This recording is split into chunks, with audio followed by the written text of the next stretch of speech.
Hey man, this is Chris the Phone Cats, and this is a video about, I don't even know how to pronounce it, Golgari's Sepulchral Strength. Can't wait for all these elitist magic nerds to be like, it's a Golgari Sepulchral. Dude, I don't talk about magic with other people, Jesus Christ. Okay, here's my deck. This is what I'm playing right now. I am not some kind of super elite god, but here are the cards that are in my deck. And yeah, I'm just going to start ranting about it, and I don't know, maybe you'll learn something, or maybe you'll tell me things and I'll learn something. Or maybe we'll just both stay stuck in our ways the way everyone on the internet is. Okay, I'm playing with 3 of the Evolving Wind Wilds. When you play with 4, something funky kind of goes on. Like, I was reading the Wizards forum, people were talking about how, like, the mana generation or the, like, mana consistency is off, and I don't know, when you play with 4 it might mess things up, but one thing that pisses me off is when you put in another Evolving Wilds, it bumps up your land count, which, I don't know, see how it goes from 11 to... What? Wow, that's pretty goddamn ridiculous. Look, I'm at 11 forests, 9 swamps. Put in one of those. It goes from 9, 12... I don't even know how that's logical or what's going on with that, but whatever. I feel like those are essential in this deck. Look, I only have 2 1-casting cost cards, and they can only be cast on creatures. So maybe that's why some people are playing scoot mobs. Side tangent. Survival Rule 781, there's always more scoot bugs. And then I saw someone in the forums that said, why not play with the scoot mobs? And they said, it's cute, like in a punny way. Anyways, okay, let's get this going. I'll try to build some momentum here. Next card I'm playing with is Rancor. This was a staple in like every one of my green stompy decks. It's so dope! Sometimes they'll kill your creature in response to you casting it, so instead of it going from the battlefield to the graveyard, it goes from your hand to the graveyard because it doesn't even enter the battlefield because it doesn't have a target. So besides that, I mean, it's so cool, and the art's pretty crazy. Look, he's all like, super shredded, bro, must be doing some squats. But +2/+0 and trample is powerful, and I don't know, I like it. It's just a constant threat. Yeah, I guess I'll do the cards. No, let's keep this in casting cost base. Right now I'm not playing with the scoot mobs. I don't know, 1 mana for a 1/1, and then by the time you have 5 lands out during your upkeep, you put 4 +1/+1 counters on it, and that happens each upkeep. So it can get rowdy in a long game, but I don't know. I'm not playing with it right now. Maybe I'll dabble with it. Do the other 1 casting cost. Here's Spore Frog, 1 mana for a 1/1. And then you sack it, prevent all damage that would be dealt this turn, combat damage. So it's like a fog without the surprise. I don't know. I probably wouldn't even play it if it was a fog. And I don't know why, other reasons you would want to play it. Maybe just to do some funky death mechanics. Because it's nice having a creature that you can sacrifice whenever you want. Okay, I'm playing with 2 Blood Artists right now, and that's both of them, and I've lost games playing against this card. It's so insane. I just looked at the picture for the first time. He's drawing a naked lady? Or is that a zombie? Naked zombie lady? Okay, so every time a creature dies, or Blood Artist dies, your opponent drops in 1 life, and you gain 1 life. And it's losing life, it's not dealing damage, which is kind of a key thing for... I don't know, decks like Pariah or weird situations to where your opponent can't take damage. It adds up so fast, and most people won't waste removal on it because it's an 0/1. So it just becomes this like passive additional damage. And by the time you get a Massacre, is Massacre Worm in this deck? I don't even remember. We'll find out later. But yeah, there's so much death in this deck that it just adds up really fast. And even if it only pops on 3 creatures, that's putting a 6 damage difference. It adds up, it's nice. Let's see, I'm not playing with the Abyssal Gatekeepers. I don't even know, man. When you're playing against a deck that doesn't have very many creatures, it can turn out to be disadvantageous, and it kind of gives your opponent momentum control because, I don't know, they choose when to kill it, and then you can lose a creature. I don't know. I played with it in and out. Sexual reference, and it's okay. I am playing with the Diabolic Edicts because it's an instant and it's target player sacrifices a creature. This deck has so much removal, it's kind of rowdy. Dark Heart of the Wood, 2 mana for an enchantment, sack a forest, you gain 3 life. Right now I do have 11 forests, and there are a lot of like things where you can grab forests. And this reminds me of that old school Zurin orb, to where you could sacrifice a land to gain 2 life and kind of save your hide. Maybe I'll throw it back in. It could be kind of clutch playing against some of the Rakdos or Goblin decks, but yeah, let's keep it moving. I'm playing with all 4 Go for the Throats. I like it. It's so elite. There's no disadvantage against playing against a black deck, and I haven't even seen very many artifact creatures. So, and it's instant speed. That and the Edict are clutch removal. Ravenous Rats, when it comes in the battlefield, target opponent discards a card. I don't know, it can give you that 2-for-1 card advantage if you block a 1/1, but I skipped it. I think a lot of people are playing with these. 3 mana for a 1/1, Bloodflow Connoisseur, sacrifice a creature, put a +1/+1 counter on it. So at any time you can kill a card that's on your side. Like, I don't know. Sometimes you just really need a creature to die. Or you can block and sacrifice something, or do some funkiness like that. It could pair well with Viridian Emissary. It's 2 mana for a 2/1, and whenever it dies, you go and do a land grab, and you put it into play tapped. I always end up throwing a Rancor on these, just because it's one of my first creatures. Yeah. And I've actually thrown Rancor on Blood Artist before, too, and then dealt damage. I don't know. It's nice. The land grab is nice. I don't even know if I have any turn 4 like power cards, but if you attack them for 2, a lot of times they'll block, and you'll kill their creature and grab a land, so it's nice. Maelstrom Pulse is pretty dope. It destroys target non-land permanent, so you can take out anything that's not a land, and there's a lot of problem cards you can just wipe out. And if your opponent got that God draw, where they're dropping like all 4 of those Jace's Phantasms, or just something ridiculous, some crazy lucky draw, you wipe all of them out. And I don't know, you can see people rage quit when that happens. I'm playing with 2 Mind Rots. I wasn't at first, but I saw how everyone else was, so I threw them back in, and I'm kind of messing around with it. They seem nice. With some of the like late game graveyard play mechanics, them discarding 2 cards is nice, and then it adds 1 more card to your graveyard. So with that card that has power and toughness equal to all graveyards, drawing this late game is pretty nice. And then if you play it on turn, whatever turn, like maybe 4 or 5 or 6, to where your opponent only has 2 good cards left in their hand, and you make them discard them both, it's very rage-inducing. Consume Strength is kind of funky. It's like a baby giant growth, +2/+2, and then a -2/-2. So it can be a quick little funky advantage, but I took it out.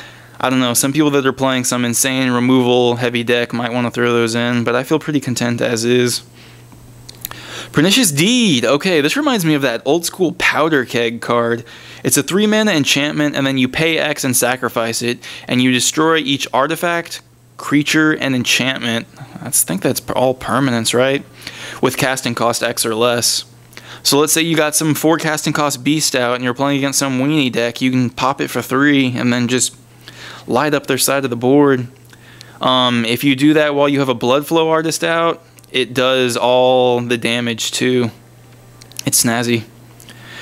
Okay, Yavimaya Elder, nice little land grab, dude. 3 mana for a 2/1. You can pay 2 and sacrifice it and to draw a card, and then no matter how it dies, you get to go do 2 land grabs and keep them in your hand.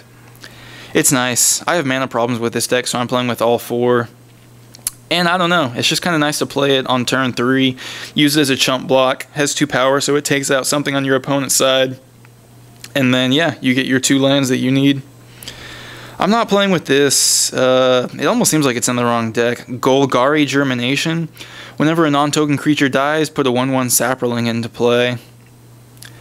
It's not for me. I don't know. I might dabble with it and throw it back in, but it's not in my deck right now.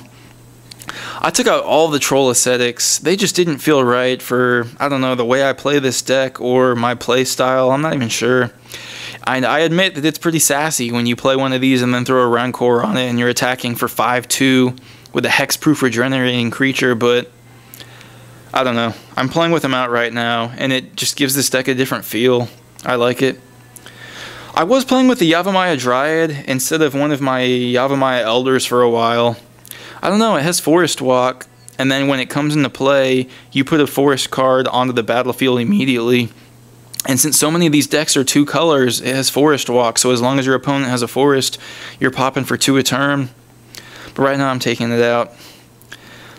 Okay, getting to the forecasting cost stuff. Consuming Vapors is pretty hot.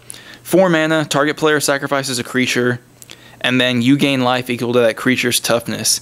And it has Rebound, so during your next upkeep, you have the option of recasting it, and it removes it from your graveyard. So it's kind of like a Diabolic Edict where you gain life, and it does it double down twice. I like it. I skipped over it at first and then threw it back in. I like it. Just extra removal. 2 for 1 and you gain some life. I don't really play with all the life gain aspects in this deck, but to each their own. Greater Good. Sacrifice a creature. Draw cards equal to the sacrificed creature's power. Then discard 3 cards. I keep flirting with these and taking them in and out, and right now I took them both out. It's nice to be able to sacrifice a creature on the fly and root through your deck a little bit. Even if you sacrifice a creature with 2 power and, you know, draw 2 and then discard 3, you can normally dump a land and get to some hotness. But yeah, I took it out. You'll see that a lot of the creatures don't have very high power and toughness until like crazy late game, but that can be some wicked advantage. Okay, I took out the Mortivores. I don't know, man. 4 mana, has power and toughness equal to the number of creatures in all graveyards. It's possible that you play this on turn 4 and it's a 0/0 and dies immediately. It's possible that there's only 1 card in the graveyard and then it's a 1/1. So, I don't know. I just played one too many games to where I drew it in my starting hand and it was just a fast-paced game and I ended up not doing anything with it. It can get beastly if you're playing the right deck, or if you're playing the wrong deck, it's just a wasted card. Oracle of Moldiah, 4 mana for a 2/2, so it's going to get probably destroyed pretty quick. But you can play an additional land each turn, and you have kind of this future sight ability to where you're playing with your library top card revealed, and you can play it if it's a land card. So you trade some advantage and disadvantages. I don't know, I pulled it out. Zang! Okay, get into some heat here. Creekwood Liege. This is one of my favorite cards in this deck. 4 mana, other black creatures get +1, green creatures get +1, and then at the beginning of your upkeep, you put out a 1/1 worm that's black and green. So as long as this thing's still in play, the worm's going to be 3/3. And doing one of those every turn is so sweet, especially with the wolf. Yeah, Master of the Wild Hunt, which we'll get to later. I love that card though. Like, it's just such a game turner. Some of the cards down the line are going to be gold, so it applies to both creatures. And yeah, let's keep this going. So sweet. I love it. I was messing around with these Bellowing Tangleworms before, but with so many gold decks and everyone playing like the multicolored decks right now, it's a pretty high chance that you're going to be either playing a black deck or a green deck. Like, you can be playing red, black. What are colors? Fuck it. Onward. Okay, Damnation's nice. I don't know. I play with some odd combos. Like, I'm playing with Defense of the Heart and a whole bunch of creature removal, but we'll touch on that in a second. Destroy all creatures. They can't be regenerated. So hot. If you have it in your starting hand, you can do that, like, slow play to where you wipe the board as soon as they, like, overplay their hand, and then just drop all your bombs. Let's see. Defense of the Heart. Okay, this is another one of those cards to where if it's in your starting hand, it changes your entire gameplay throughout the game. Same with Damnation. Like, it's really situational, but it's such a tide turner in both cases. At the beginning of your upkeep, if your opponent controls 3 or more creatures, you sacrifice Defense of the Heart and go through your library and put 2 creatures into play. Normally, it's bombs, like just some of these cards we're going to get to down the line. But, I mean, if you grab 2 of your Creekwood Lieges, that's just such a sick combo because, yeah, each of the Creekwood Lieges becomes 4/4s, and then all your worms become 5/5s, and you're putting out 2 a turn. It's ridiculous, but I don't know. There's so many good creatures in this deck, it's hard to choose sometimes. Yeah, this card can suck if you're playing against a deck that doesn't have very many creatures, like the straight red deck or some of the mono blues, but every one of the other rush decks, which I seem to play most of the time, it's pretty sweet. I'm playing with a Grave Pact. It's kind of like that Abysmal Gatekeeper, but one-sided. Whenever a creature you control dies, each other player sacrifices a creature. I don't even play two-headed giant, or four-player Plains Chase ever. But every time you lose one of your creatures, your opponent sacrifices one. It fattens up the graveyards pretty quick, and I like it. Oh, I think I didn't tell you something about Mordivore.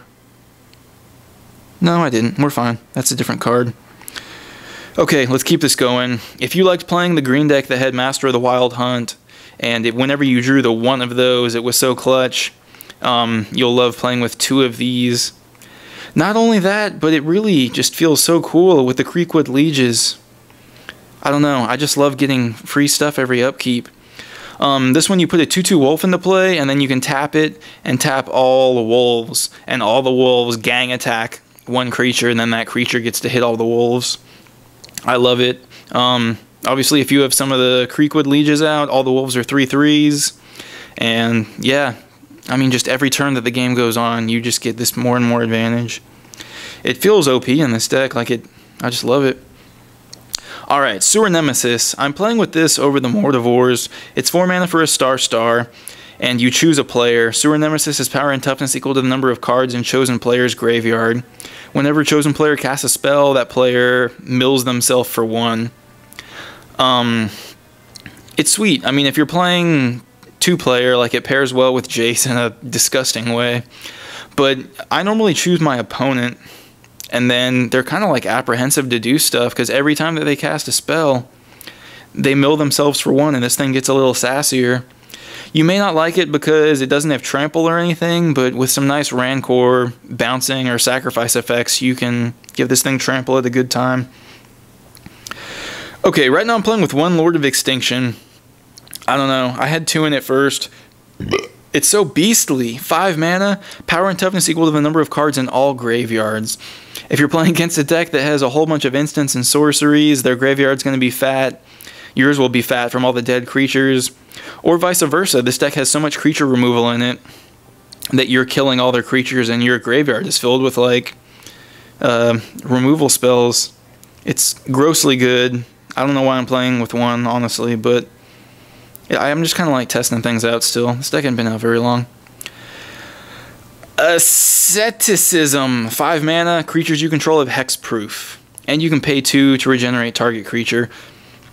So I believe I took out the trolls and then put this in. I mean, kind of funky because different casting cost and it's not a creature. But it gives every one of your creatures those abilities. So it's game over versus some decks. Like, I just hated playing the red deck, and then all of a sudden, if my opponent's creatures had hexproof, it was just this huge, daunting task that I most of the time couldn't deal with. And the regenerate thing, super sweet. My topic, Slime. Okay, this card's so gross in a good way.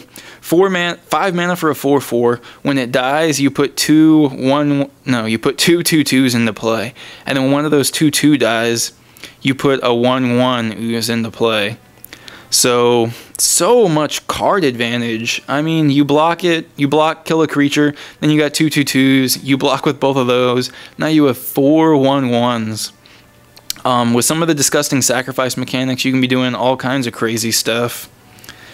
But apparently this card doesn't work out well on iPad. I think I read that on the forums and didn't even confirm it for myself, but the sacrifice mechanics are off and it doesn't work out well. But yeah, if they fix that, might be worth scoping out. Alright, I flirted with these Vulturous Zombies. Right now they're out. It's 5 mana for a 3/3. Whenever a card is put into your opponent's graveyard from anywhere, put a 1/1 counter on Vulturous Zombies. They can get pretty sassy pretty quick, and if you throw a Rancor on them, they can trample over whatever, like, weenies they're chump blocking with. And this deck is just packed full of so much cards that put stuff in your opponent's graveyard that they can get pretty hectic. I mean, you make them discard 2 cards with that Mind Rot, it gets +2/+2. There's so many things. That Sewer Nemesis, every time they cast a card, this thing gets +1/+1, so they'll be even more apprehensive to cast spells. Right now it's out for Spirit Mongers, but we'll touch base on that. Okay, Drana, Drana, Calastria, Blood Chief. Legendary creature, she's so dope. Flying, 5 mana for a 4/4, and it pretty much has X pump up. Target creature, you can destroy a creature by giving it -0/-X until end of turn. And then she gets +X/+0, so it's kind of this crazy pump-upable creature. I've won games killing one of my own creatures before. If somehow your opponent's at 7 life, you can do this to herself and turn her into a 7/1. Is that right? 7/1? Sounds about right. But yeah, it's just one of those things where you have a removal thing every turn. It does cost your mana, but just a new removal every turn is so intense. Here's the Lord of Extinction that I'm playing with. I like him. God, this is a long vid. Spirit Monger, 5 mana for a 6/6. It's just begging to be Roncord. Whenever it deals damage to a creature, you put +1/+1 on it. So if your opponent's chump blocking, it's just going to keep on growing and become a huge threat. You can regenerate it for only 1 black, which is nice compared to some of the higher regenerating costs. And you can pay 1 green and it becomes the color of your choice until end of turn. I haven't used that color thing yet, but maybe... I don't know. I don't know if maybe the color thing would pair well with Bellowing Tangleworm because they intimidate and then it wouldn't be able to block. But I don't even know. See how I'm getting into this limbo of if you made this thing blue and then attacked a green deck. I don't even know if it would still get the ability. And if it did get the ability, then your opponent would be able to block because infinite loop there, but whatever. Glean Crawler, pretty rowdy. 6 mana for a 6/6 trample. At the beginning of your end step, all creatures that died, all creatures in your graveyard that were put there. Wait, at the beginning of your end step, return all cards to your hand. Okay, so everything that died that turn during your turn goes back to your hand. Nice return. And it's 6 mana for a 6/6 trample, so solid in my book. Alright, let's see. Some things that I'm not playing with because the casting costs are too high and I'm sick of drawing them in my starting hand. 6 mana for a 5/5. It's a legendary creature. You can sacrifice a creature and pay 3. Target creature gets -2/-2. Or you can remove a card from your graveyard, a creature card, and target creature gets -2/-2. So it's kind of snazzy, but yeah, I'm not playing with it right now. I'm not playing with this Drooling Gorons or Drooling Grudions. I don't get it, to be honest. 6 mana for a 4/3, pay 4, sacrifice a creature, and it pretty much casts that spell that we looked at way before. So it pretty much casts Consume Strengths at the cost of sacrificing a creature. Is that good? Not in my opinion, or I'm not playing with it right now. It's 1 more mana, you have to sacrifice a creature. I don't even know. Maybe if you're playing with those Mytopic Slimes and they were actually functioning properly and you sacked a 1/1 token. But, yeah, not my thing. Okay, I'm not playing with the Pekala Worms. Palaka Worms. Damn, I've been saying it wrong to myself the entire time. 7 mana for a 7/7 trample. When it comes into play, you gain 7 life, and when it dies, draw a card. Could be kind of dope if you were in a tight game and then you were able to... Whoa. Whoa, no, down here. Down, down, down. Let me out. There we go. If you're able to Defense of the Heart and grab 2 of those and go up to 14 life. Yeah, Defense of the Heart. Alright, a couple more cards that I'm not playing with as of right now. God, Jesus. I saw that people were playing with this Penumbra Worm. It's not good enough to me. 7 mana for a 6/6 trample, and then when it dies, you put a 6/6 black worm token onto the battlefield, and it has trample. So I don't know. I don't know why they didn't just give it that undying ability. Instead, they made it come back as a black worm. Whatever. Not my thing. And last but not least, Death Mutilation. Mutation. Damn it. 8 mana, kind of high casting cost for a sorcery. And you destroy target non-black creature. Have fun playing Liliana. And the creature can't be regenerated, and you put X 1/1 green Saproling tokens into play, where X is that creature's mana cost. So, yeah, that's it for that. And yeah, that's what I'm playing with right now. It's a really fun deck. I enjoy it the most out of all of them. When you kind of want like that nice challenging game to where it feels like you actually have some say in the game, and I've messed up a couple times and played it wrong, and that's just makes it all the more challenging and fun. But yeah, check it out for yourself. I don't know, if a million people want me to type out the entire deck list in the description, I still probably won't. No, I might. Thanks for watching. Magic the Gathering for life. Phone Cats.